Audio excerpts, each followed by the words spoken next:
அஸ்ஸலாமு அலைக்கும். அதிரை தாருத் தௌஹீதின் 2022 ரமதான் மாத தொடர் சொற்பொழிவு தொடர் 19. இன்றைய அமர்வில் அரசுடைய நிழலிலே இடம்பெற தகுதியான 7 இனத்தார்கள் யார் யார்? அப்துல் ஹமீது ஷரஹி அவர்கள் விளக்கம் தருகின்றார். அஸ்ஸலாமு அலைக்கும் வரஹ்மத்துல்லாஹி வபரகாத்துஹு. அன்பார்ந்த சகோதர சகோதரிகளே, அல்லாஹ்வுடைய பேரருளால்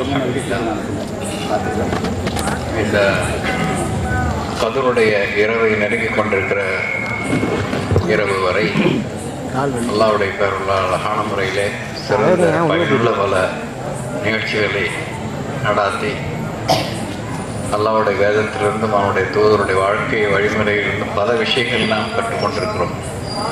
அதன்படி அமல் செய்து அல்லாஹ்வுடைய திருப்பொருத்தத்தை தேடிக்கொண்டு அவனுடைய அருளால் அவனுடைய கருணையினால் சுவனபதிலே நாம் அனைவரும் ஒன்றாக இருப்பதற்கு அவனை கருணை செய்ய வேண்டும். அடுத்ததாக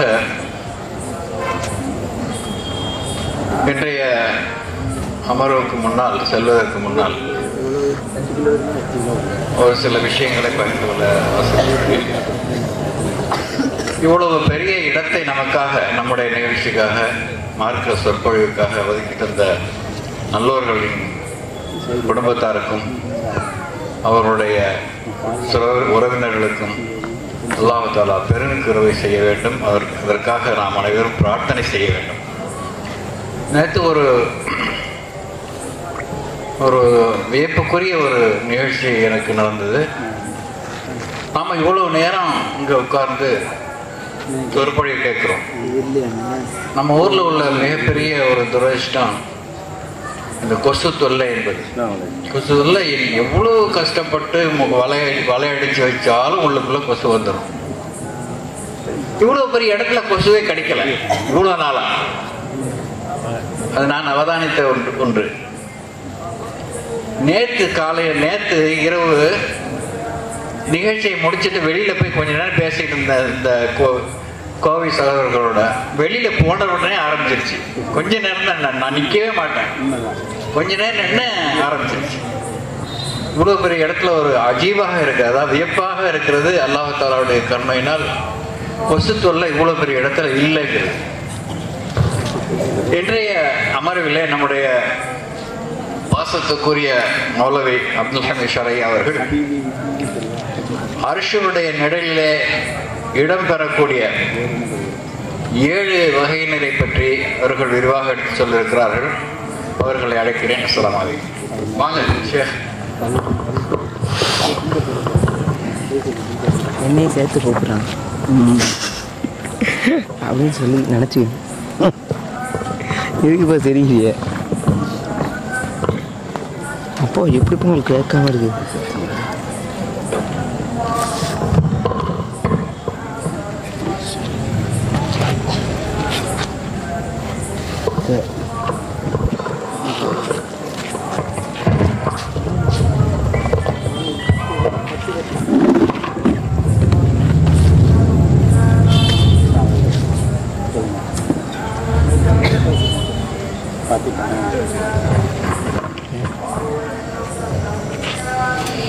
إن الحمد لله نحمده ونستعينه ونستغفره ونعوذ بالله من شرور أنفسنا ومن سيئات أعمالنا.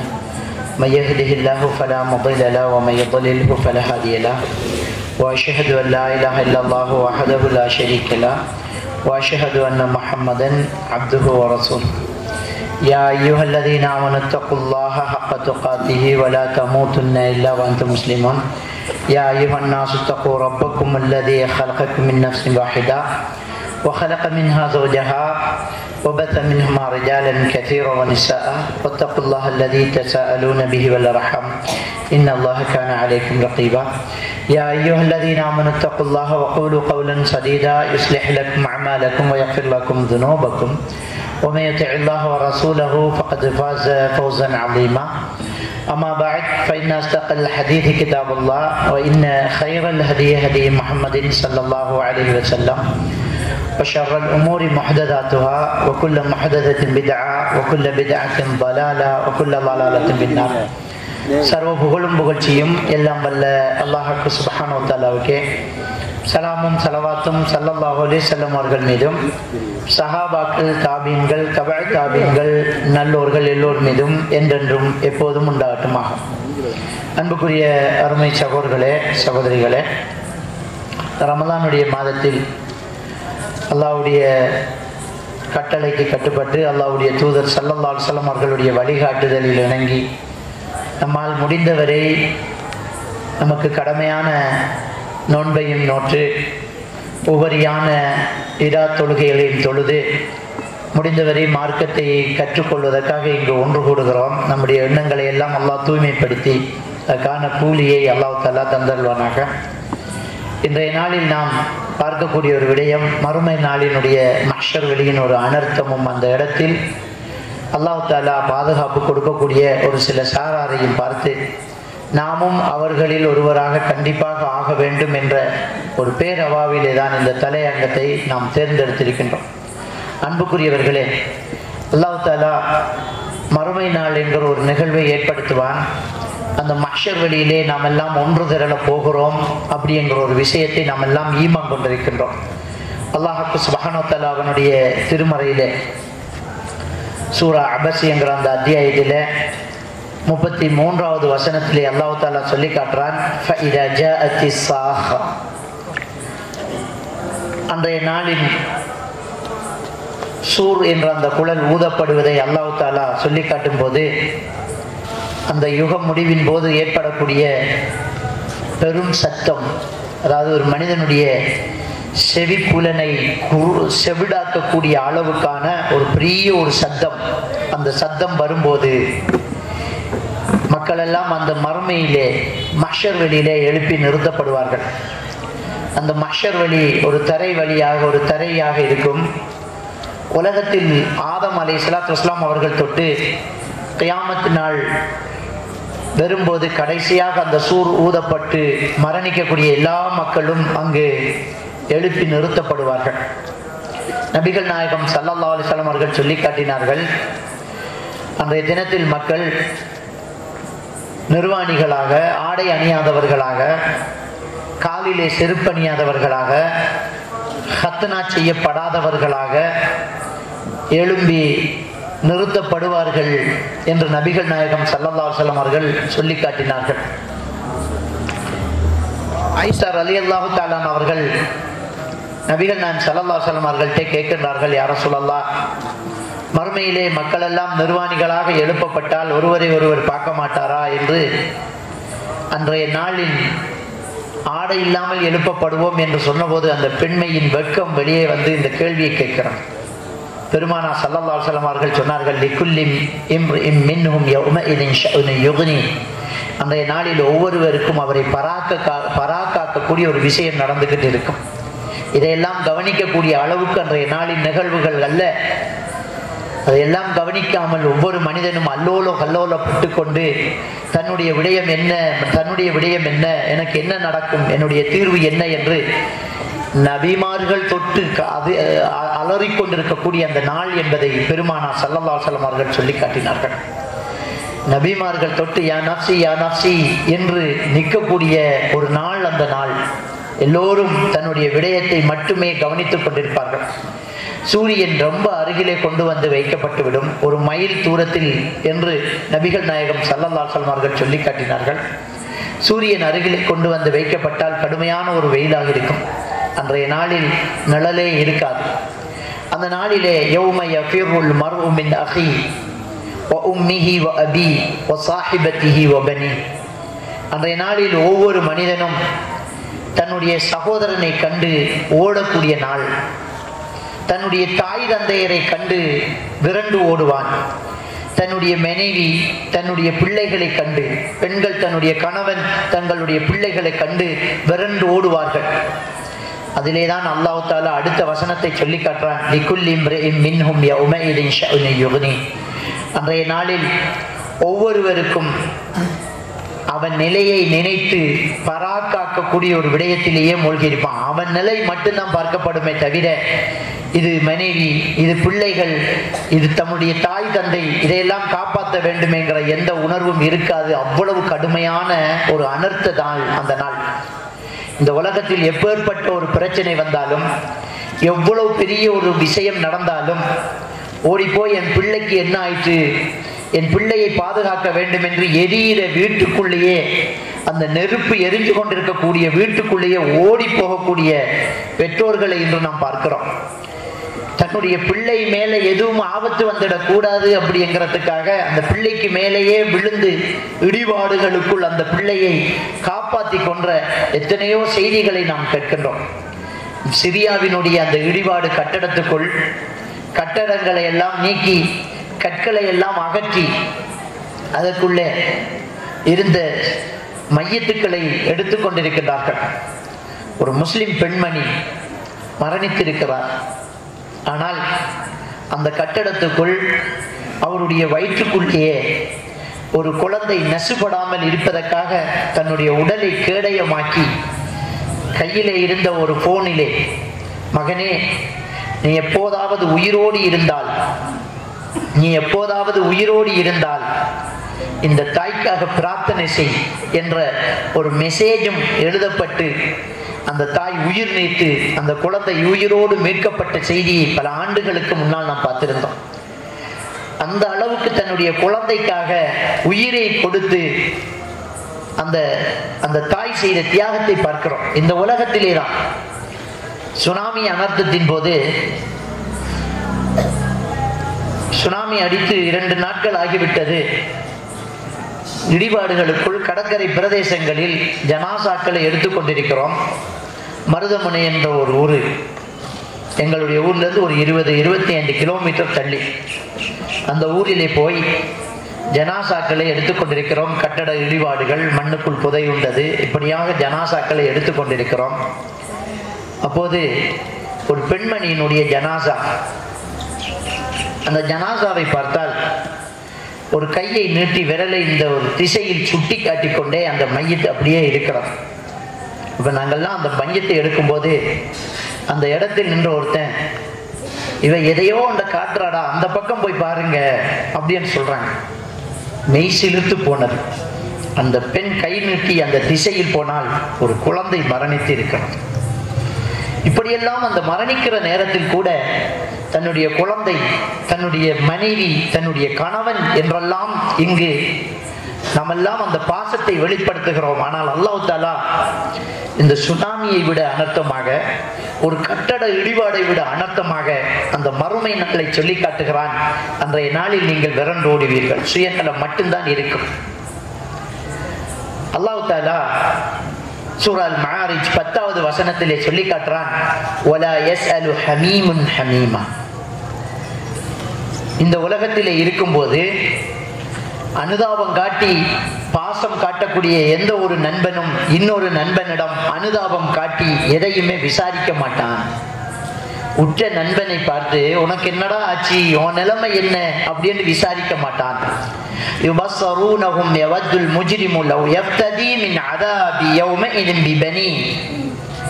அவர்கள் நேருக்கு நேர் கண்டால் கூட, அந்த நண்பர்களோ உறவினர்களோ நேருக்கு நேர் கண்டார்கள் கூட அவர்கள் யாரையும் விசாரித்துக் கொள்ளாமல் அந்த நாளின் வேதனைக்கு ஈட்டு தொகையாக, நஷ்ட ஈட்டு தொகையாக ஒவ்வொரு குற்றவாளியும் தன் பிள்ளையை கொடுத்து தப்பிக்க பார்ப்பான். இந்த உலகத்திலே பிள்ளைக்காக உயிரை கொடுப்பதை பார்க்கிறோம். மறுமை நாளிலே அந்த அனர்த்தத்தின் போது அல்லாஹ்விடத்திலே ஒரு மனிதன் யவத்துல் முஜ்ரிமு லவ் யஃப்ததி மின் அதாபி யௌமஇதின் பிபனி, தன்னுடைய பிள்ளைகளை எல்லாம் பிடித்து விடு யா அல்லாஹ், என்னை காப்பாற்றி விடு. வஸாஹிபதிஹி வஅஹி, என் மனைவி என் சகோதரர்களை எல்லாம் பிடித்து விடு, எனக்குரிய தண்டனை அவர்களுக்கு கொடுத்து விடு, என்னை விட்டு விடு. வஃஸீலதிஹி அல்லதி துவி, அவனுக்கு நேசம் காட்டி அரவணைத்த அவனுடைய குடும்பத்தார்களை எல்லாம் பிடித்து விடு, என்னை விட்டு விடு. இறுதியில் வமன் ஃபில் அர்தி ஜமீஅன் சும்ம யுன்ஜி, இந்த உலகத்தில் இருக்கிற எல்லாரையும் பிடிச்சிடு யா அல்லாஹ், என்ன தப்ப வச்சிடு அப்படி என்று சொல்லி ஒரு மனிதன் கெஞ்சுவான். கல்லா அல்லாஹ் தஆலா சொல்கிறான், விஷயம் அவ்வாறு அல்ல. அந்த எந்த ஒரு குற்றத்துக்காக கொடுக்கக்கூடிய அந்த குற்ற பரிகாரம் எதுவுமே ஏற்றுக்கொள்ளப்படாது. இன்னஹா லலா, அந்த நரகம் கொழுந்து விட்டு எரியக்கூடிய ஒரு நரகம். நஸாஅத்துன் லிஷவா, ஒரு மனிதனுடைய தோலை கலட்டி விடக்கூடிய நெருப்பு அந்த நெருப்பு. அதற்கெல்லாம் இது குற்ற பரிகாரம் ஆகாது. அவருக்குரிய தண்டனை தான் அவருக்கு கிடைக்கும் என்பதை அல்லாஹ் சுப்ஹானஹு வ தஆலா சூரா அல் மஆரிஜ் என்கிற அந்த அத்தியாயத்திலே சொல்லி காட்டுகிறான். அன்புக்குரியவர்களே, அந்த மஹ்ஷர் வெளியிலே எல்லா மக்களும் அல்லோல கல்லோலப்பட்டு தன்னுடைய மனைவி, மக்கள், தாய், தகப்பன், பூமியில் உள்ள எல்லாரையும் பிடிச்சுக்கோ, என்ன விட்டுடு யா அல்லாஹ் என்று ஓடுவாங்க. ஏனென்றால் அங்கு வாழவும் முடியாது, சாகவும் முடியாது. அதனாலதான் இங்க எப்படியாவது பிள்ளையை காப்பாத்திட்டு செத்துடலாம், அதோட முடிஞ்சு போகுது. அங்க அப்படி இல்லையே. லா யமூதுன ஃபீஹா வலா யஹ்யா, அங்க வாழவும் முடியாது, சாகவும் முடியாது. அங்க வாழவும் முடியாது, சாகவும் முடியாது. அன்றைய அந்த நரகத்தின் நெருப்பை கண்டதும், அந்த நரகத்து கொடுமையை கண்டதும், அன்றைய நாளின் அனர்த்தத்தை கண்டதும், நான் தப்பிக்க வேணும், நான் தப்பித்துக் கொள்ள வேண்டும் என்கிற எண்ணம் மட்டுமே அந்த மனிதனுக்கு இருக்கும் சகோதரர்களே.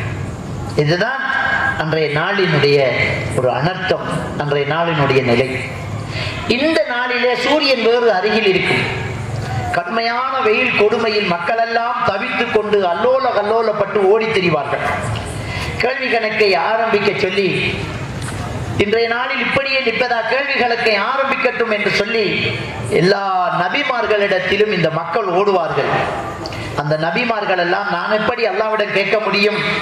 நீங்கள் அடுத்தவரை பாருங்கள், அடுத்தவரை பாருங்கள், நான் ஒரு தவறு செய்திருக்கிறேன் என்று எல்லா நபிமார்களும் அடுத்தவரை காட்டி காட்டி கடைசியாக நபிகள் நாயகம் ஸல்லல்லாஹு அலைஹி வஸல்லம் அவர்கள், அதற்காகத்தான் நான் இருக்கிறேன் என்று அவர் அல்லாஹ்விடத்தில் சிபாரிசு செய்வதற்கு அனுமதி கேட்டு சுஜூதில் விழுவார் என்ற ஹதீஸ் நமக்கு எல்லாம் தெரியும்.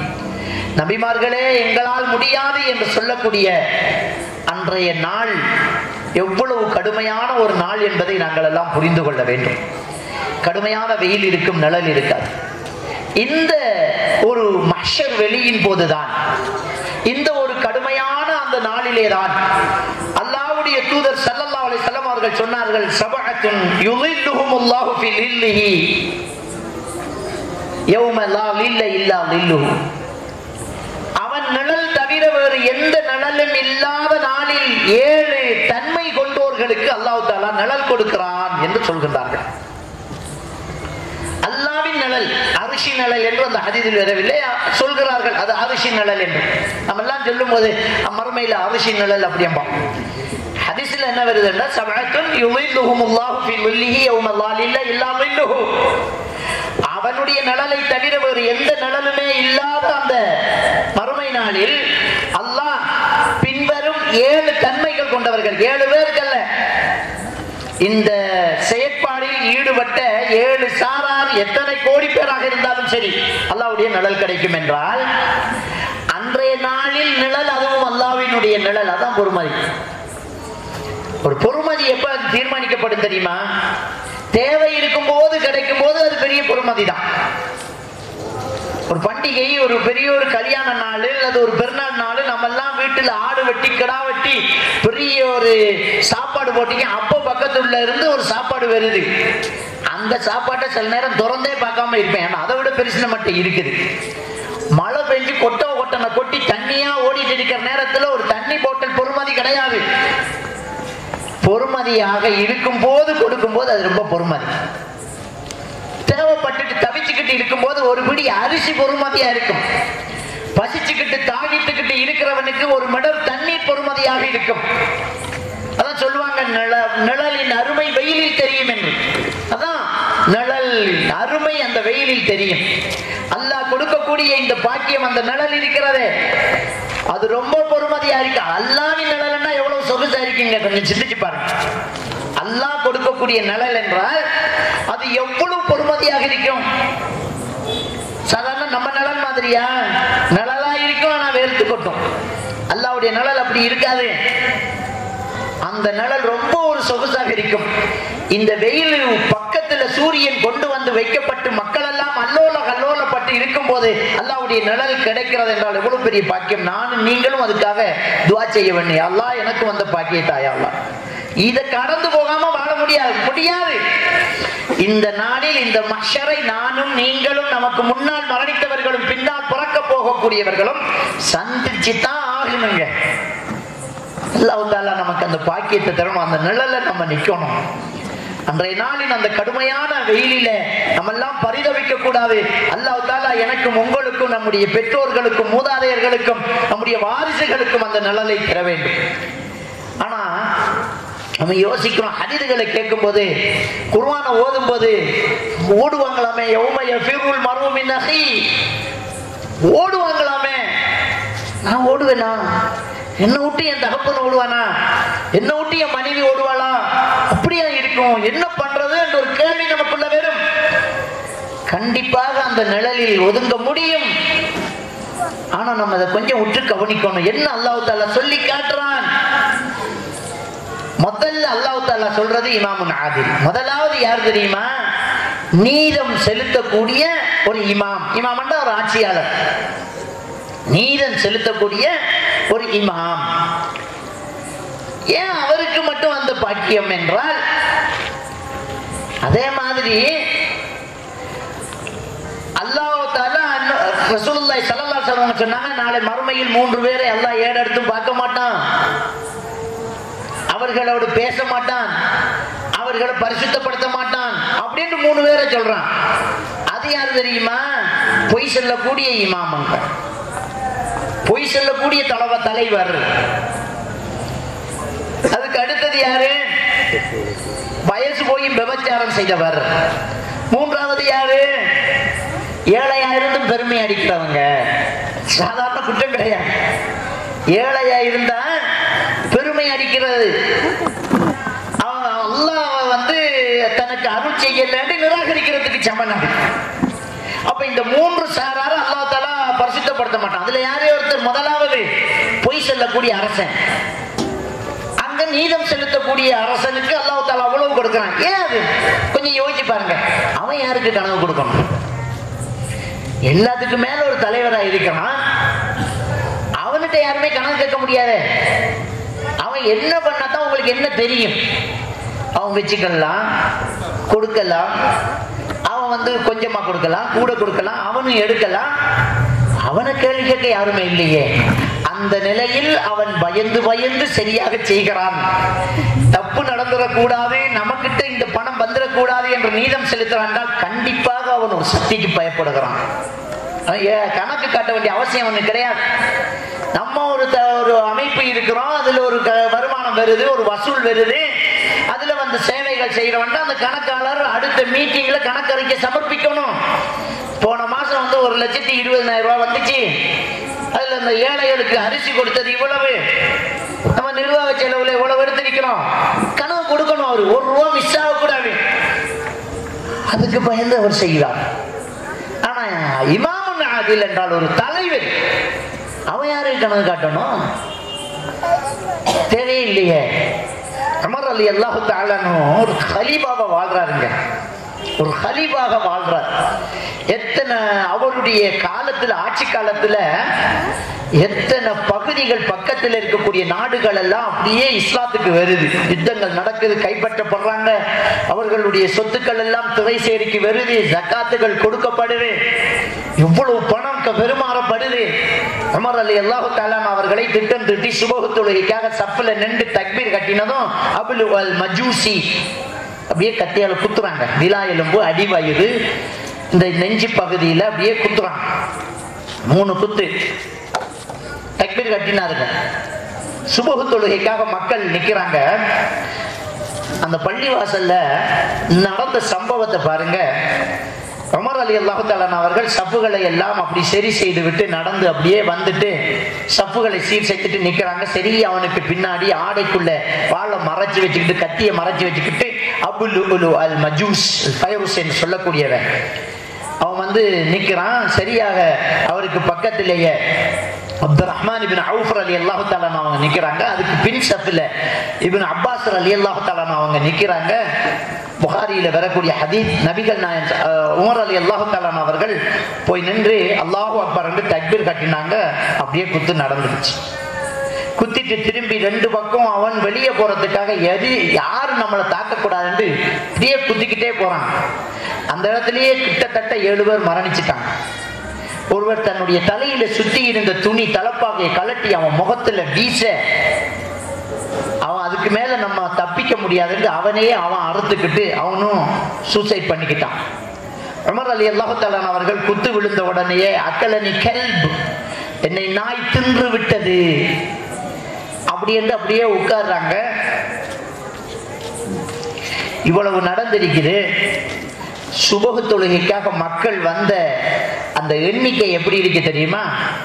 பள்ளியினுடைய இரு மருங்கிலும் தக்பீர் கட்டி கொண்டிருக்கக்கூடிய மக்கள் சுப்ஹானல்லாஹ் சுப்ஹானல்லாஹ்ங்கறாங்க. ஏன்னா தக்பீர் கட்டி இவ்வளவு நேரம் ஆச்சு, சூரத்துல் ஃபாத்திஹா சத்தமா ஓதலையே.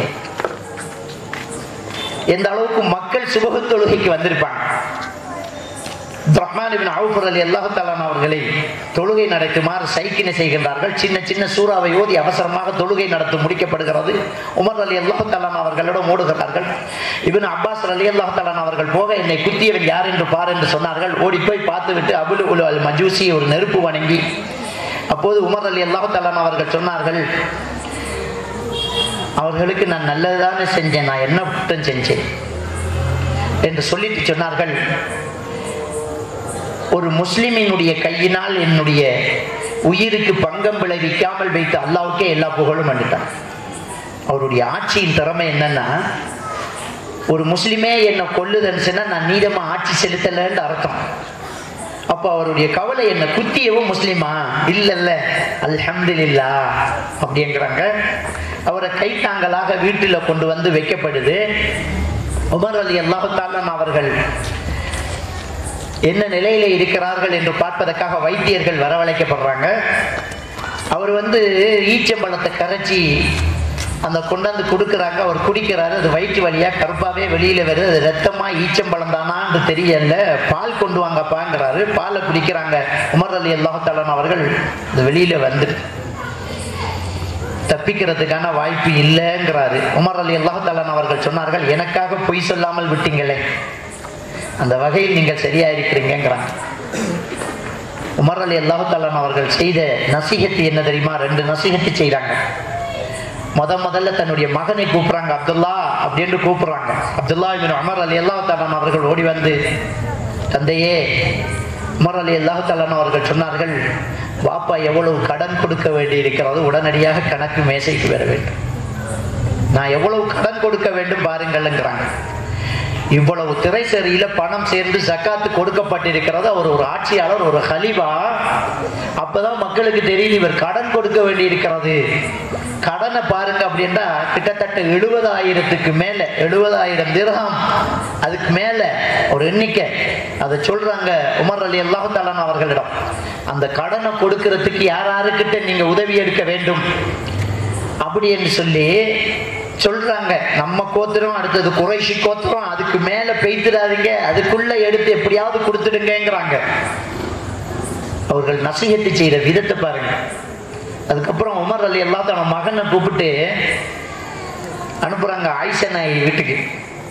அங்க ஆயிஷா நாயினுடைய வீட்டில தான் நபிகள் நாயகம் ஸல்லல்லாஹு அலைஹி வஸல்லம் அவர்களும் அடக்கப்பட்டிருக்கிறாங்க. அவருடைய தந்தையும் அடக்கப்பட்டிருக்கிறாங்க. நபி ஸல்லல்லாஹு அலைஹி வஸல்லம் அவர்களும் அவருடைய தந்தை அபூபக்கர் சித்திக் ரலியல்லாஹு தஆலா அவர்களும் அடக்கப்பட்டிருக்கிறாங்க. ஆயிஷா நாய் அங்கதான் இருக்கிறாங்க. பள்ளிவாசல்ல தொழுகைக்கு போவாங்க. ஏன்னா கபூர் இருக்கிற இடத்துல தொழ முடியாது இல்லை, அவங்க வீட்டுல தொழுகிறது இல்லை. தொழுகையெல்லாம் பள்ளியில அங்கேயே இருக்கிறாங்க. உமர் ரலியல்லாஹு தன் மகன்கிட்ட சொல்றாங்க, ஆயிஷா அன்னை அவர்களுக்கு என்னுடைய சலாத்தை எத்தி விடுங்கள். என்னுடைய நிலை இன்றையோ நாளையோ என்று இருக்கிறது. நான் மரணித்தால் அவருடைய கணவனுக்கு அருகிலே பெருமானார் ஸல்லல்லாஹு அலைஹி வஸல்லம் அவர்களுக்கு பக்கத்திலே என்னை அடக்கம் செய்வதற்கு எனக்கு ஆசையாக இருக்கிறது, அனுமதி பெற்று விட்டு வாருங்கள் என்றார். சொல்லும் போது சொன்னார்கள், ஹலீஃபா உமர் என்று சொல்ல வேண்டாம், உமர் பின் கத்தாப் என்று சொல்லுங்கள். ஏனென்றால் இன்றையிலிருந்து நான் ஹலீஃபா இல்லை என்று சொன்னார்கள். இப்னு உமர் ரலியல்லாஹு தஆலா அவர்கள் போய் சொல்கின்றார்கள், ஆயிஷா நாயகி நான் சலாம் சொல்லி அனுமதி கேட்கிறேன். எனக்கு முன்னால் செய்தி அன்னை அவர்களுக்கு வந்திருக்க வேண்டும். அவருடைய அறையின் ஒரு மூலையிலே உட்கார்ந்து ஆயிஷா நாயகி அழுது கொண்டிருக்கிறார். உமர் ரலியல்லாஹு தஆலா அவர்கள் செய்தியை சொன்ன விஷயத்தை எடுத்து சென்ற போது ஆயிஷா நாயகி சொன்னார்கள், அந்த இடத்தை எனக்காகத்தான் ஒதுக்கி வைத்திருந்தேன். என்னை விட ஒரு சிறந்தவர் கேட்கிறார், தாராளமாக அவரை இந்த இடத்தில் அடக்கம் செய்யுங்கள் என்று சொல்லி ஆயிஷா அன்னை அவர்கள் அந்த இடத்தில் இருந்து அவருடைய தாய் வீட்டுக்கு நகர்கிறார்கள். ஏனென்றால் ஒரு அந்நியருடைய ஜனாசா வீட்டுக்குள்ளே வந்து விட்டது. ஆனால் எதிர்பார்த்து கொண்டிருக்கும் போது இப்னு உமர் ரலியல்லாஹு தஆலா வருகிறார்கள். மகன் வந்த சலாம் சொன்னதை கேட்டு என்னை கொஞ்சம் சாய்த்து உட்கார வையுங்கள் என்றதும் உமர் ரலியல்லாஹு தஆலா அவர்களை ஒருவர் தன்னுடைய நெஞ்சிலே சாய வைத்து உட்கார வைத்ததும், மகனே என்ன சொன்னார்கள்? தந்தையே, நீங்கள் ஆசைப்பட்டதைத்தான் அவர்கள் சொன்னார்கள், அனுமதி தந்து விட்டார்கள் என்றார்கள்.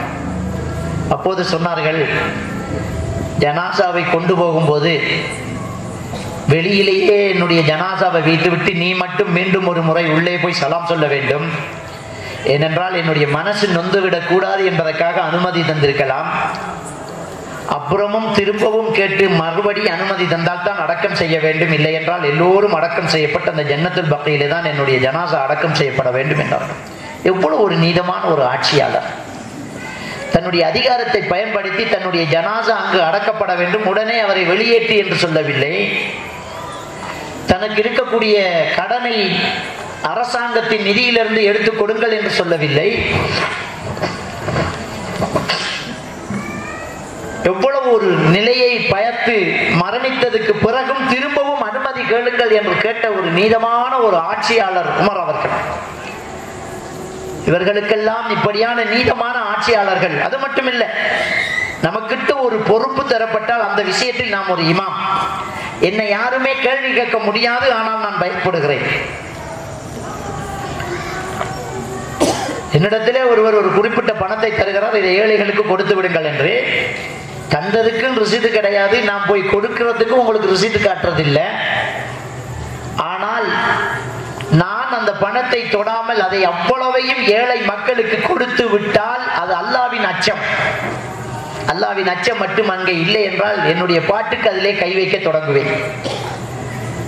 இமாமுன் ஆதிலுன் என்றால் எவருக்கும் பயப்படாமல் அல்லாஹ்வை மட்டும் பயப்படக்கூடியவர். ஆனால் சந்தர்ப்பம் யாருக்கும் கணக்கு காட்ட வேண்டிய தேவை இல்லாத சந்தர்ப்பம்.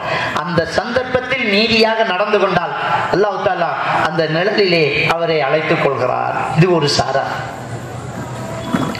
இரண்டாவது, நபிகள் நாயகம் ஸல்லல்லாஹு அலைஹி வஸல்லம் அவர்கள் சொன்னார்கள், ஷாபுன் நஷஅ ஃபி இபாதத்தில்லாஹ். ஆணுக்கும் சரி பெண்ணுக்கும் சரி, ஆணாக இருந்தாலும் சரி பெண்ணாக இருந்தாலும் சரி, வணக்கத்தில் வளர்ந்த வாலிபர்கள் என்றார்கள் ஸல்லல்லாஹு அலைஹி வஸல்லம். எனக்கு அந்த வாலிப பருவம் என்பதை அடக்கி எடுப்பதுதான் ரொம்ப கஷ்டமான ஒரு விஷயம். ரொம்ப தேவையுள்ள பருவம் அந்த பருவம். இந்த உலகத்தின் இன்பங்களில் பராக்காகி அதற்காக வேண்டியே ஓடக்கூடிய ஒரு வயசு இந்த வாலிப வயசு. ஆணும் தான் பெண்ணும் தான். அந்த வயசில் இருப்பவர்களை பெற்றோர்களாலும் அடக்க முடியாது, கல்லூரி ஆசிரியர்களாலும் அவர்களை அடக்க முடியாது.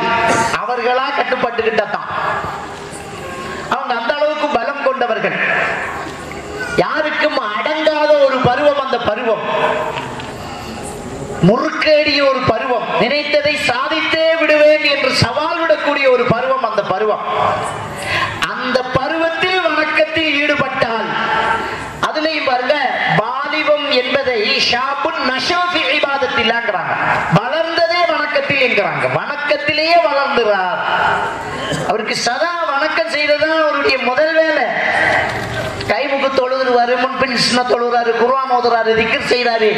ஆணோ பெண்ணோ வணக்கத்திலே நம்முடைய வாலிப பருவத்தை கடத்தி கொண்டே இருக்கக்கூடியவர்களுக்கு அல்லாஹ் தஆலா கொடுக்கக்கூடிய ஒரு பாக்கியம். நாளை மறுமையில் அந்த மஹ்ஷர் வெளியிலே வெயிலெல்லாம் கடுமையாக உஷ்ணம் கொடுக்கக்கூடிய அந்த சந்தர்ப்பத்திலே அல்லோல கல்லோலப்பட்டு அலைந்து திரியக்கூடிய அந்த நேரத்திலே இந்த வாலிபர்களை அல்லாஹ் தஆலா அழைத்தெடுக்கிறான். அந்த நிழலுக்கு, அல்லாஹ்வின் நிழலுக்கு அழைத்தெடுக்கிறாங்க. அந்த பாக்கியம் இந்த வாலிபர்களுக்கு, இளைஞர்களுக்கு கிடைக்கணுங்கிறதுக்கு தாங்க இப்படி எல்லாம் மேடை போட்டு நாம பேசிட்டு இருக்கிறோம். இந்த வாலிப பருவத்துல தாய் தகப்பனுக்கும் கட்டுப்படுறதில்லை, மார்க்கத்துக்கும் கட்டுப்படுறதில்லை. எவனோ முடிவெட்டினாங்கிறதுக்காக அதே மாதிரி முடிவெட்டிக்கிறோம், எவனோ உடுத்தாங்கிறதுக்காக நம்ம உடுத்துக்கிறோம். அந்த வயசுல தாய் தகப்பனுக்கு கட்டுப்படாம நம்ம இஷ்டத்துக்கு காதலிச்சுக்கு நிக்கிறோம். இதுக்கெல்லாம் காரணங்கள் சொல்லிக்கிட்டு இருக்கிறோம். அனாச்சாரங்களை எல்லாம் கலாச்சாரம் ஆக்கிக்கிட்டு இருக்கிறோம். என் இஷ்டம், என்னுடைய உடை, நான் எப்படி வேணுமென்றாலும் உடுப்பேங்கிறோம். சிலருக்கு இந்த வாலிப பருவத்துல பள்ளிவாசலே இல்ல, தொழுகை இல்ல, அப்ப இறையச்சம் இல்ல, வணக்க வழிபாடுகள் இல்ல, அப்படியெல்லாம் அலைஞ்சு திரிகிறோமே. அன்றைய நாளை கொஞ்சம் நினைத்து பார்த்தால் இந்த வாலிபம் என்பதை பயன்படுத்தக்கூடிய ஒரு விடை நமக்கு வந்துருமா இல்லையா? அன்றைய நாளை கொஞ்சம் நினைத்து பார்த்தால் நமக்கு கண்டிப்பாக அந்த நாள் கிடைக்கும். அந்த நாளை நாம் எல்லோருமே அனுபவிக்க வேண்டுமே. அந்த மஹ்ஷர் வெளியிலே அல்லாஹ்வுடைய நிழல் எனக்கு கிடைக்க வேண்டும் என்றால் அல்லாஹ் நமக்கு தந்திருக்கக்கூடிய அடுத்த வாய்ப்பு தான் இந்த வாலிப பருவம். அந்த வாலிப பருவத்தை நாம் அல்லாஹ்வுக்காக கழித்தால், வணக்கத்திலேயே கழித்தால், அவர்களுக்கு அல்லாஹ் தஆலா அந்த நிழலை கொடுத்து விடுகிறான். மூன்றாவது சாரார் யாரு? நமக்கு தான் வாலிபம் போச்சே, நான் என்ன பண்றது? நான் அரசனும் கிடையாது, வாலிபனும் கிடையாது. நான் அரசனும் கிடையாது, வாலிபனும் கிடையாது, எனக்கு வாய்ப்பில்லையா அப்படின்னு நம்ம யோசிக்கலாம். அல்லாஹ்வுடைய தூதர் ஸல்லல்லாஹு அலைஹி வஸல்லம் அவர்கள் சொன்னார்கள், வர்ரஜுலுன் கல்புஹு முஅல்லகம் ஃபில் மசாஜித். பள்ளிகளோடு மனசு கொழுவி கொண்டவர்கள் அப்படிங்கிறாங்க. சதா பள்ளியோடு மனசு சம்பந்தப்பட்டு இருப்பாங்க. எப்ப பார்த்தாலும் பள்ளியிலேயே அவரை கூடுதலாக காண முடியும். ஆணோ பெண்ணோ பள்ளியிலேயே நமக்கு தொடுதல் உள்ள அங்க பள்ளியோடு சம்பந்தப்பட்டிருக்கிறது. சிலரை சந்திக்கணும், அந்த பள்ளியில கண்டிப்பா இருப்பார். அவருக்கு ஆறுதல் எடுக்கிறது அந்த பள்ளி. மனசுல கவலை வந்தா அந்த பள்ளிவாசல், தொழுது அந்த பள்ளிவாசல்ல சதா இருக்கிறார். அங்க இருக்கக்கூடிய ஏதாவது வேலையை பண்றார், அங்க இருக்கக்கூடிய வேலைகளை செய்யறார், அதை சுத்தம் பண்றார். பள்ளியில் கூடுதல் நேரத்தை கழிக்கக்கூடியவர், மனசு பள்ளியோடு கொழுவி கொண்டவர்கள். கண்டிப்பாக அதுல கபூர் இல்லாத, தர்கா இல்லாத பள்ளிவாசல்களாக இருக்க வேண்டும். அதை ரசூலுல்லாஹ் ஏற்றுக்கொள்ளல. எந்த பள்ளிவாசல்ல கபூர் இருக்கிறதோ, கபூர் இருக்கிற இடத்துல பள்ளியை கட்டி கொண்டால் அல்லாஹ்வுடைய சாபம் உண்டாகட்டும் என்றார்கள் ஸல்லல்லாஹு அலைஹி வஸல்லம் அவர்கள். இந்த மஹ்ஷர் வெளிக்கு வரும்போது கடைசியாக பூமியில உயிரோடு இருப்பவர்கள் ஸல்லல்லாஹு அலைஹி வஸல்லம் அவர்கள் சொல்றாங்க, சூரியன் அந்த குழல் ஊதி உலகம் அழியக்கூடிய அந்த நேரத்தில் உயிரோடு இருக்கிறவர்கள் தான் ஷிராருல் ஹல்கி இன்தல்லாஹ், படைப்பிலே ஆகும் மோசமானவர்கள் என்கிறாங்க.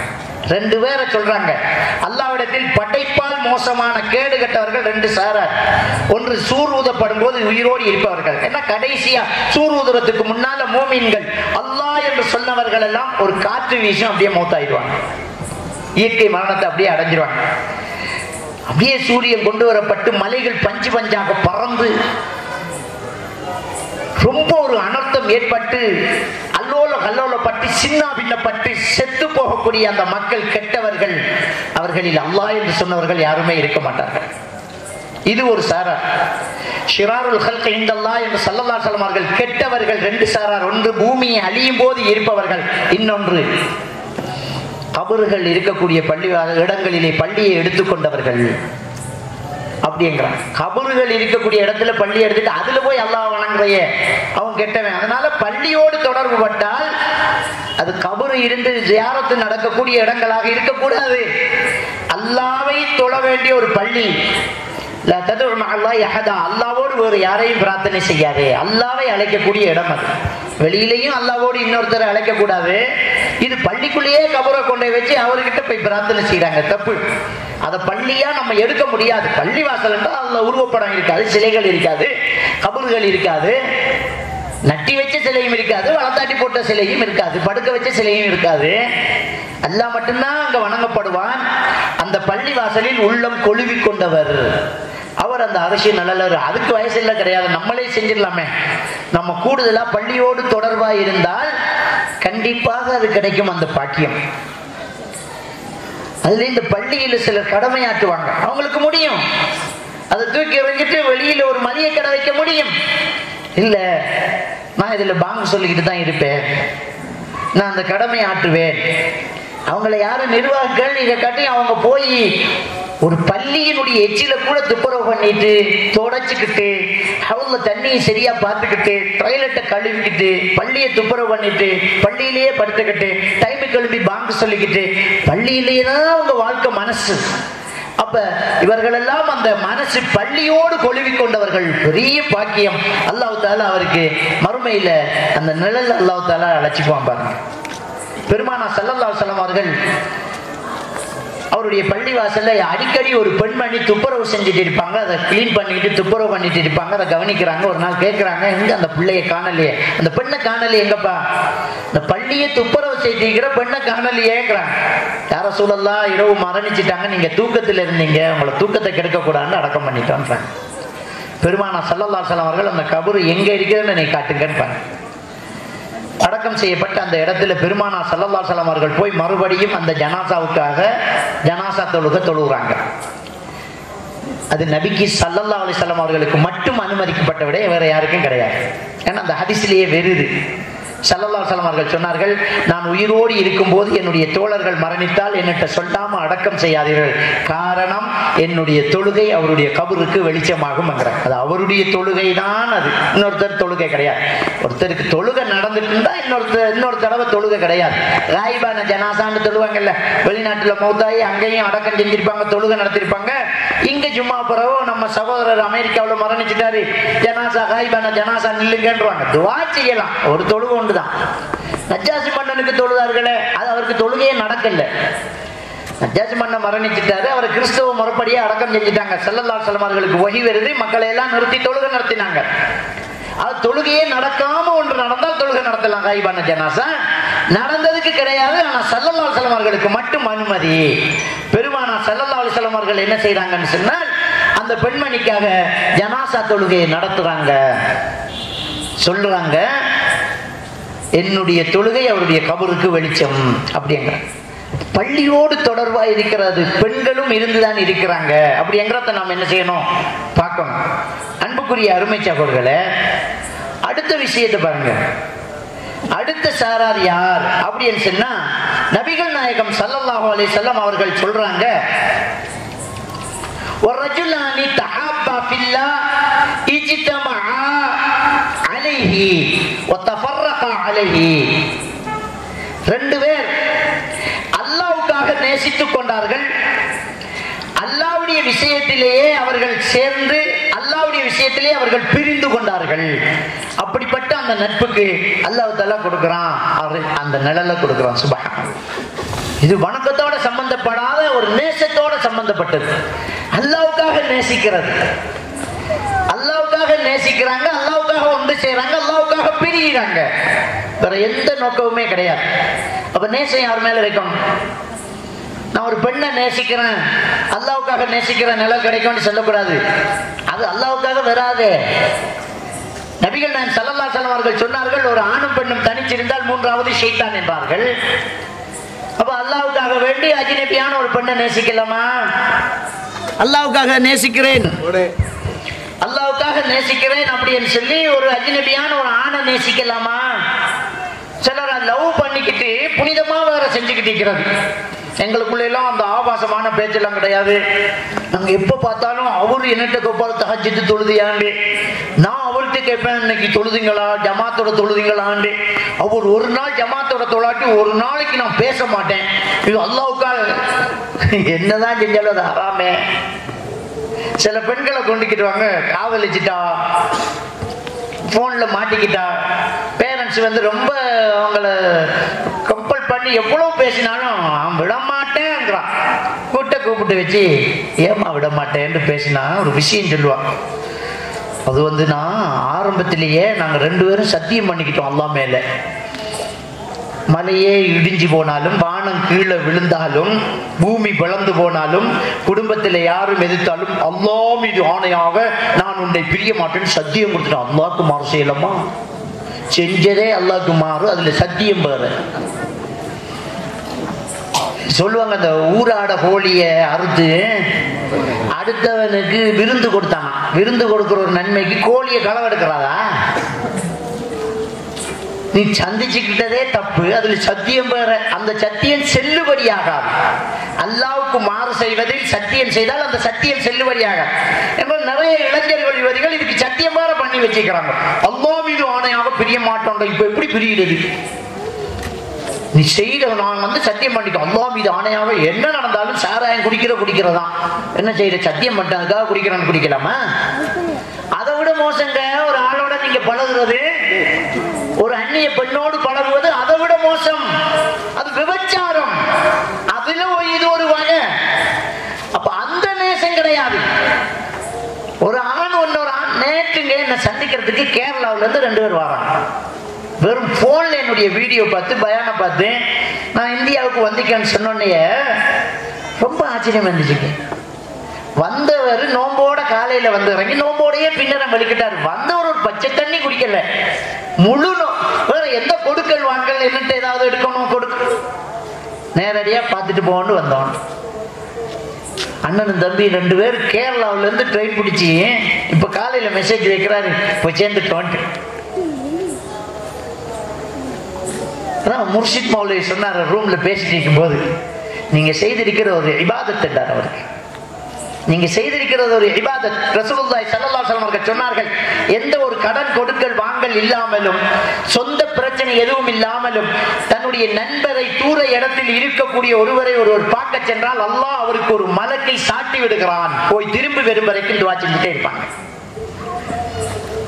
பெண்ணு பெண்ணை நேசிக்கிறதும் ஒரு ஆண் ஆணை நேசிக்கிறதும், அல்லாஹ்வுக்காக நேசிக்கிறேன் என்றால் அல்லாஹ்வுக்காக அயோக்கியனை நேசிக்க முடியுமா? அல்லாஹ்வுக்காக அல்லாஹ் ரசூலை ஏற்றுக்கொள்ளாதவனை நேசிக்க முடியுமா? முடியாது. அல்லாஹ்வையும் அல்லாஹ்வுடைய தூதரையும் ஏற்றுக்கொள்ளாதவர்களை உசுர கொடுத்து நேசிக்கிறாங்க. நல்ல முறையில் நடந்து கொள்ளணும். மனசுக்கு வைக்கிறதுக்கு அனுமதி கிடையாதுப்பா. அக்கீதாவுல ஒரு முக்கியமான ஒரு விஷயம் அது. அவர் தங்கமான ஆளுதான். எப்படிங்க தங்கமான ஆள் தான்?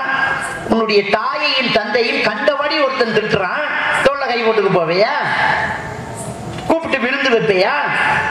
தாய் தந்தையரை திட்டினாலேயே நீ எடுத்துக்க மாட்ட. அல்லாஹ் ரசூலை ஏற்றுக்கொள்ளாதவன் அவனுக்கு எப்படி உற்ற நண்பனா இருக்க முடியும், மனசுக்குள்ள வைக்க முடியும்? அல்லாஹ் தஆலா திருக்குர்ஆன்ல சொல்லிட்டாங்க, அது உங்க தாய் தந்தையர்களாக இருந்தாலும் சரி, உங்க பிள்ளைகளாக இருந்தாலும் சரி, உங்க நெருங்கின உறவினர்களாக இருந்தாலும் சரி, யாரா இருந்தாலும் அல்லாஹ்வையும் ரசூலையும் ஏற்றுக்கொள்ளாதவர்களை இந்த மூமின்கள் நேசிக்கக்கூடியவர்களாக இருக்க மாட்டார்கள் நபியே என்று அல்லாஹ் தஆலா சொல்லி காட்டுறான். அந்த நேசம் கிடையாது. அல்லாஹ்வுக்காக நேசிக்கிறான் தான். தொழாதவன் அல்லாஹ்வுக்காக நேசிக்க முடியுமா? வட்டி கொடுக்கிறவன் அல்லாஹ்வுக்காக நேசிக்க முடியுமா? சிகரெட் அடிக்கிறவன் அல்லாஹ்வுக்காக நேசிக்க முடியுமா? அல்லாஹ்வுக்காக நேசிக்கிறவன் அவன் அல்லாஹ்வுக்கு கட்டுப்படுறவனா இருப்பான். அந்த நேசத்தில் தவறு நடக்காது. இவன்கிட்ட தவறு வரும்போது அவன் திருத்துவான், அவன்கிட்ட தவறு வரும்போது இவன் திருத்துவான். நேசம் என்பதற்கு அது இபாதத்தை கொடுத்து அல்லாஹ் கூலியை கொடுத்து மறுமையிலேயே நிழல் கொடுக்கிறான் என்றால் அந்த நேசம் எவ்வளவு புனிதமானதாக இருக்கும். அல்லாஹ்வுக்காக நேசித்து அல்லாஹ்வுக்காக சந்தித்து அல்லாஹ்வுக்காக பிரிகிறாங்க. அல்லாஹ்வுக்காக பிரிகிறாங்கன்னா என்ன?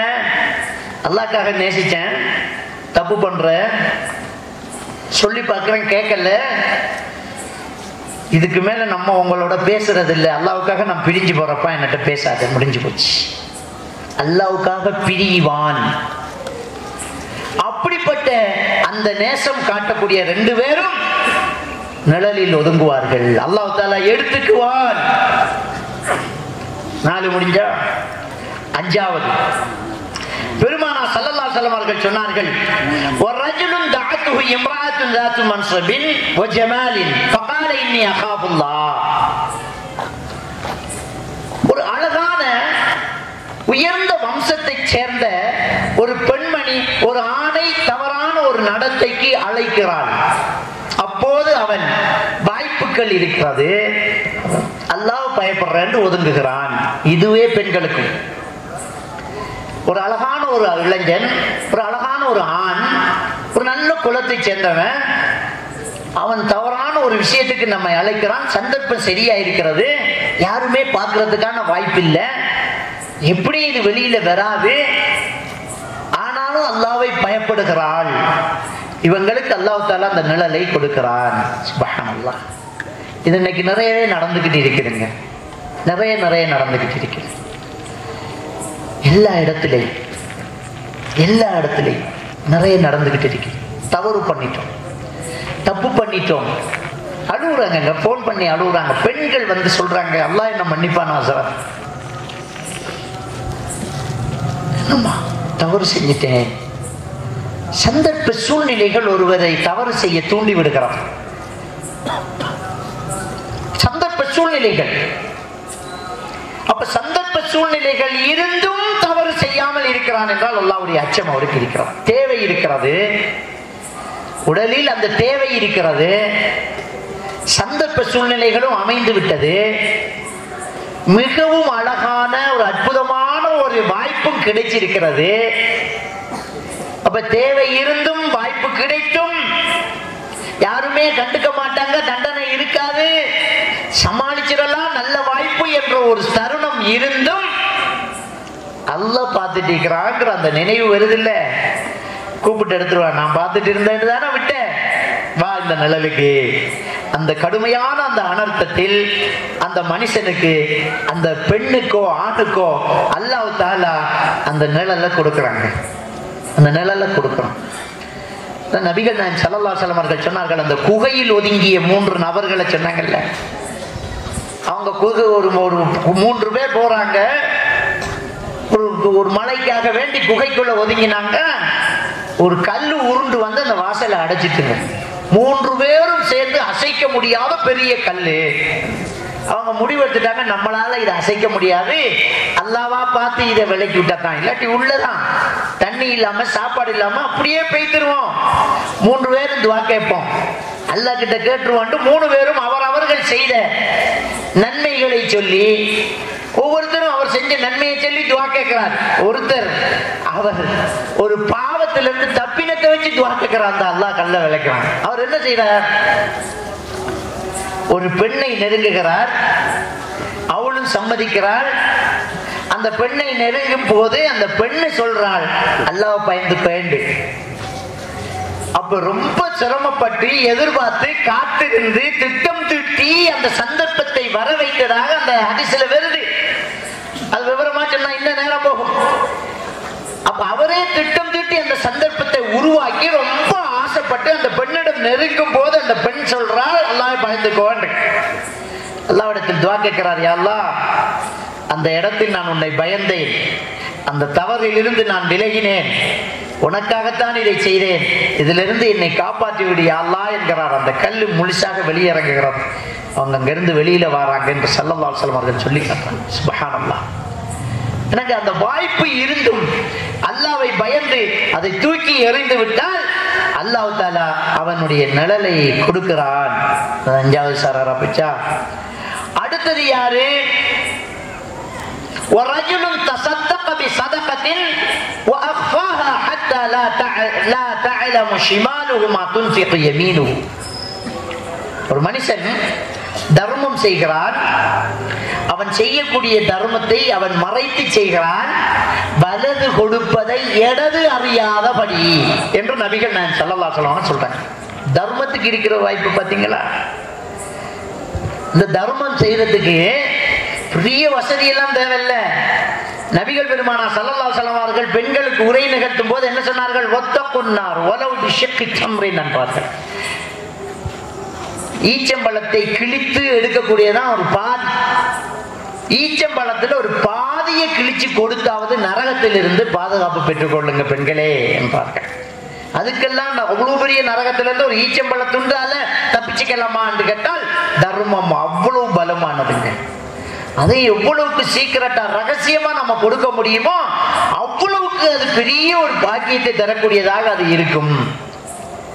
தேவைப்பட்டவர்களுக்கு நம்ம கொடுக்கிறோம், நம்மளால முடிஞ்ச அளவுக்கு ஒரு விடி, ஒரு நாளைய செலவு, ஒரு தரம் சமைக்கிற அரிசி கொடுத்துடுவோமே. அதை ரொம்ப ரகசியமா கொடுக்கும் போது, அது பெருமைக்கு இல்லாம யாருக்கிட்டையும் சொல்லாம கொடுக்கும் போது கண்டிப்பாக அந்த தர்மத்துக்கு மறுசி நலல் கிடைக்கும். இன்னைக்கு தர்மம் செய்யறதே எதுக்கு தெரியுமா? போனை வச்சுக்கிட்டு கொடுக்கறது வருது, ஃபேஸ்புக்ல, யூடியூப்ல, வாட்ஸ்அப்ல. அவர் கொடுத்தாராம், அதை வீடியோ எடுத்து போறாரு, கொடுத்தோம், வேற வழியில வாங்கித்தான் ஆகணும், முகத்தை முடிக்கு வாங்குறாங்க. அவன் விரும்புவானா யாசகம் எடுக்கிறத, ஒரு வீட்டு கதவை தட்டி தூக்கி கொடுக்குறோம் ஒரு பெரிய ஒரு பொதி, அது நாளைக்கு வீடியோவா ஓடிக்கிட்டு இருக்குது. 100K வியூஸ் 98K வியூஸ் ஓடுது, அதுல வேற பெருமை. இதுக்கா அந்த கூலி? உனக்கு லைக் வரணும், அதுக்கா இந்த தர்மம்? அல்லாவுக்காக கொடுங்க தர்மம். எதுக்கு? அது எதுக்கு போட்டோ எடுத்து ஃபேஸ்புக்ல போடணும்? எதுக்குங்க? மறைச்சு கொடுங்க, 4 பேருக்கு தெரியாம கொடுங்க, யாருக்காவது அது உதவியா போய் சேரட்டும். இந்த தர்மம் எவ்வளவு பெரிய விஷயம் தெரியுமா?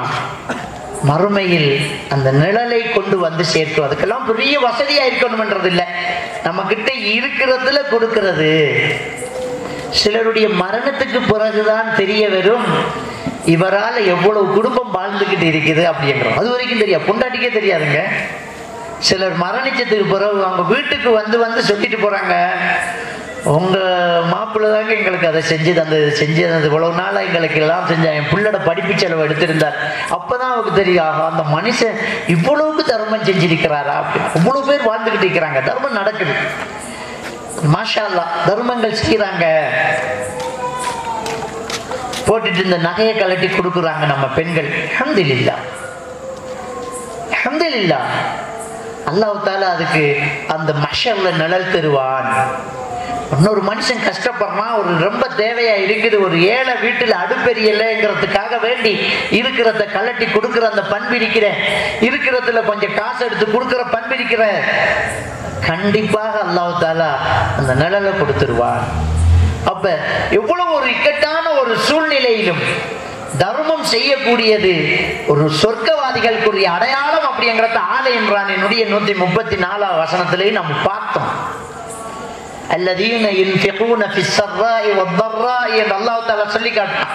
கஷ்டத்திலேயும் சரி, நல்ல சந்தர்ப்பம் செழிப்பா இருக்கும் போதும் சரி, தர்மம் செய்யக்கூடியவர்களாக அவர்கள் இருப்பார்கள் என்று அல்லாஹ் தஆலா சொல்றானே, அந்த கூட்டம் இது. 4 பேருக்கு தெரியாம ரகசியமா அடுத்தவங்களுக்கு தர்மம் செய்வோம். நம்மளால முடிஞ்ச அளவுக்கு நானும் நீங்களும் எவ்வளவு முடியுமோ அவ்வளவுக்கு கொஞ்சம் கொடுத்துருவோமே, தெரியாம கொஞ்சம் கொடுத்துருவோமே. 4 பேரு தெரிய தேவையில்லை, இதெல்லாம் வீடியோ எடுக்க தேவையில்லை, இதெல்லாம் பேஸ்புக்ல போட தேவையில்லை, கொடுத்துருவோம்.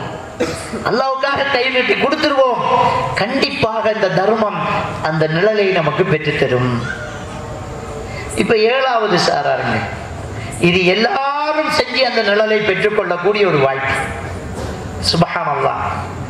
இப்ப நம்ம எல்லாம் பார்த்தா தர்மம் செய்யணும், அதுக்கு வசதி வேணும், இளமையா இருக்கணும், இளைஞர்கள் ஒரு தவறு ஜினா செய்யக்கூடிய ஒரு வாய்ப்பு வந்து இன்னைக்கு வாய்ப்பே வரலையே, அப்புறம் எப்படி நான் அல்லாஹ்வை பயப்படுறது அப்படின்ற ஒரு நிலை. இப்படி எல்லாம் நம்ம எல்லாத்துலயும் இருந்தாலும் கடைசியா ஒன்று அல்லாஹ்வுடைய தூதர் ஸல்லல்லாஹு அலைஹி வஸல்லம் சொல்றாங்கல்ல, இது 7வது ஆளு. பெருமானா ஸல்லல்லாஹு அலைஹி வஸல்லம் அவர்கள் சொன்னார்கள், வரஜுலுன் ذكرல்லாஹ காலியன் ஃபஃபாதத் ஐனாஹு. ஒரு மனுஷன் தனியா இருந்து அல்லாஹ்வை நினைவு கூறுகிறான், அவனுடைய கண்கள் கண்ணீரை வடிக்கிறது. இவனுக்கு அல்லாஹ் தஆலா அந்த நிழலை கொடுக்கிறான். சுப்ஹானல்லாஹ். இதை ஏங்க நம்மளால செய்ய முடியாது? அல்லாஹ்வை நினைத்து அழக்கூடிய ஒரு மனிதனுக்கு அல்லாஹ் தஆலா அந்த நிழலை கொடுக்கிறான். நம்ம செஞ்ச தவறை நினைத்தும் அழலாம், அல்லாஹ் நம்மளை தண்டித்தால் என்று அழலாம், அல்லாஹ் நமக்கு தந்த அருட்கொடையை நினைத்தும் அழலாம். எவ்வளவு தந்திருக்கானே அல்லாஹ், எவ்வளவு நீ எனக்கு கருணை காட்டுற ரப்பே, எனக்கு என்ன குறையா அல்லாஹ், நல்ல வாழ்க்கை, நல்லா இருக்கிறையா அல்லாஹ், என் உடம்பெல்லாம் நல்லா வேலை செய்தியா அல்லாஹ், எனக்கு எந்த குறையும் இல்லாம நீ தந்திருக்கியா அல்லாஹ், எனக்கு ஈமான தந்துட்டியா அல்லாஹ். இதுக்கே கண்ணீர் வருங்க. இந்த உலகத்துல எவ்வளவு பேர் கல்லையும் மரத்தையும் சிலையையும் வணங்கிட்டு இருக்கும் போது நம்ம எல்லாம் கேட்டோமா, அல்லாஹ்வை வணங்கிட்டு இருக்கிறோமா? எப்படி அல்லாஹ்வுடைய நிஅமத், இந்த உலகத்திலேயே பெரிய நிஅமத் இந்த ஈமான் தானே. ஈமான தந்துட்ட ரப்பு, இது கிடைச்சதே எனக்கு பெரிய பாக்கியம் அல்லாஹ், நீ எனக்கு தந்துட்டே அல்லாஹ் என்றாலே அழகை வரும். தஹஜ்ஜுல எழும்புங்க, சஹருடைய நேரத்துக்கு கொஞ்சம் முன்னாடி தொழுங்க. நம்ம பள்ளியில தொழுதாலும் அந்த வித்ரு 3 கொஞ்சம் வீட்டிலேயே வந்து தொழுறதுக்கு எடுங்க, தனியா தொழுவோமே, அந்த 3 ரக்காத் வித்ரை மட்டும் மிச்சம் பிடிச்சுக்கோங்க. அதை கொஞ்சம் வீட்டுல போய் இருந்து அல்லாஹ் கிட்ட தனியா நின்று சுஜூதுல கடைசியா துவா கேட்டு கண்ணீர் வடிக்க. அந்த கண்ணீர் வடிக்கிறதுக்கு எவ்வளவு வாய்ப்புகள். நம்ம செஞ்ச தவறுகளை நினைச்சு நம்ம அல்லாஹ் கிட்ட மன்னிப்பு கேட்டு, நம்ம தேவைகளை அல்லாஹ் கிட்ட கேட்டு, நீதான் ரப்பி எனக்கு தர முடியும் என்று கெஞ்சி கேட்டு, அல்லாஹ்வை நினைத்து அழுதால், நபிகள் நான் ஸல்லல்லாஹு அலைஹி வஸல்லம் அவர்கள் சொன்னார்கள், அல்லாஹ்வின் பயத்தால் அழுத கண்ணீர் நரகம் நுழையாது. எந்த அளவு தெரியுமா?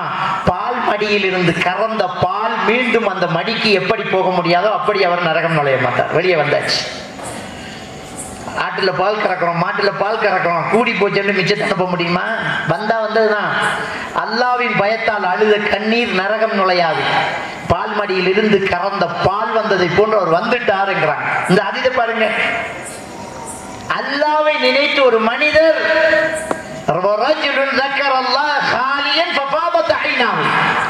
தனியே இருந்து அல்லாஹ்வை நினைக்கிறார், கண்ணால் கண்ணீர் கொட்டுகிறது, அவருக்கு அல்லாஹ் தஆலா அந்த நிழலை கொடுக்கிறான். போங்க, 7வது சாரார் அதுதான். அது நானும் நீங்களுமாக இருக்கு, கண்டிப்பாக முடியும். கிரியேட்டிவிட்டி சேனலை லைக் பண்ணுங்க, ஷேர் பண்ணுங்க, கமெண்ட் பண்ணுங்க, மறக்காம சப்ஸ்கிரைப் பண்ணுங்க, பெல் ஐகானை கிளிக் பண்ணிடுங்க.